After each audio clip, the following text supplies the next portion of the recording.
BRS social media warrior నల్లబాలు అక్రమ అరెస్టుని మన్నే క్రిషాంక్ ఖండించారు. BRS party official tweet ని రీట్వీట్ చేసిన పాపానికి రేవంత్ రెడ్డి నల్లబాలుని అరెస్ట్ చేయించారన్నారు.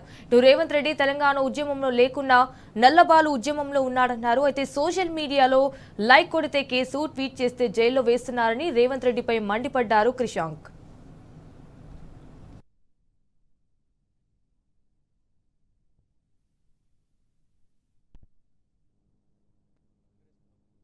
సోషల్ మీడియాలో రీట్వీట్ కొట్టడం పెద్ద నేరం అయిపోయింది. చేసింది ఏంటిది? ఒక రీట్వీట్, బీఆర్ఎస్ పార్టీ హ్యాండిల్ నుంచి రీట్వీట్ చేయడం. బీఆర్ఎస్ పార్టీ హ్యాండిల్ కూడా ఏం పోస్ట్ చేస్తుందండి?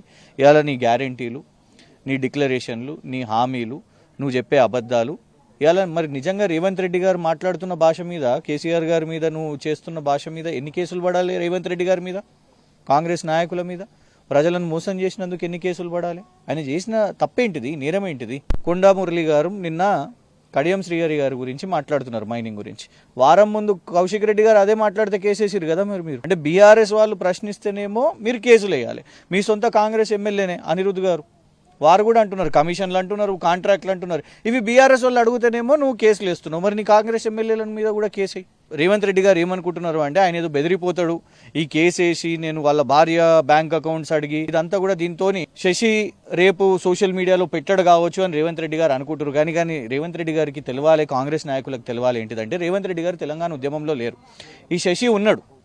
ఇక్కడి నుంచి ఉదయం 5-6 గంటలకు బయలుదేరితే ఇక్కడి నుంచి గంటన్నర రావడానికి ఉస్మానియా యూనివర్సిటీ తన మోటార్ సైకిల్ వేసుకొని ఉస్మానియా యూనివర్సిటీ క్యాంపస్కి వచ్చేవాడు. 100 కొద్ది కార్యక్రమాల్లో శశి ఉన్నాడు, ఉద్యమాల్లో ఉన్నాడు. కేసీఆర్ గారు అంటే అభిమానం ఉన్నది, బీఆర్ఎస్ పార్టీ అనే ఒక ఆ సెంటిమెంట్ ఉన్నది. ఆ సెంటిమెంట్ కోసం ఇవాళ ఒక తెలంగాణ ఉద్యమకారుడు, ఆయన మీద కూడా ఎన్నో పోలీస్ స్టేషన్స్లో గతంలో తెలంగాణ ఉద్యమంలో కూడా ఉన్నది. అది రేవంత్ రెడ్డి గారికి తెలవాల్సిన అవసరం ఉన్నది. తెలంగాణ రాష్ట్రంలో రాహుల్ గాంధీ గారికి తెలవాలి, తెలంగాణ రాష్ట్రంలో లైక్ కొడితే కేసు, రీట్వీట్ కొడితే జైలు. ఇది కాంగ్రెస్ ప్రభుత్వ ప్రజాస్వామ్యం, కాంగ్రెస్ ప్రజాపాలన. కానీ డెఫినెట్గా మా లీగల్ వ్యవస్థ ఉన్నది, ఇక్కడ ఉన్న స్థానిక నాయకులు అందరూ కూడా అండగా ఉన్నారు, వాళ్ళందరూ కూడా నిలబడి ఉన్నారు. సోషల్ మీడియా ఎవరన్నా రేవంత్ రెడ్డి గారి పేరు మర్చిపోయినా, రేవంత్ రెడ్డి గారిని ప్రశ్నించినా ఇదే తరహాలో అరెస్ట్ చేద్దామనే ఒక ప్రయత్నం చేస్తున్నారు.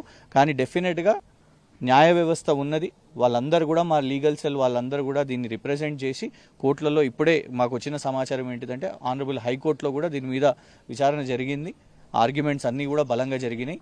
ఒకటే క్వశ్చన్ అండి, రీట్వీట్ చేస్తే ఎందుకంటే మనము యూనివర్సిటీ ఆఫ్ హైదరాబాద్ దాంట్లో కూడా విన్నాం, ఒక ఐఏఎస్ అధికారిని రీట్వీట్ చేసినందుకు కూడా వారికి కూడా నోటీసులు ఇచ్చిన పరిస్థితి.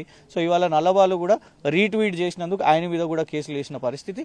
ఖచ్చితంగా గౌరవ కోర్టు మా వైపు ఉంటుందని మేము భావిస్తున్నాం, త్వరలో బయటికి వస్తాడని మేము ఆశిస్తున్నాం.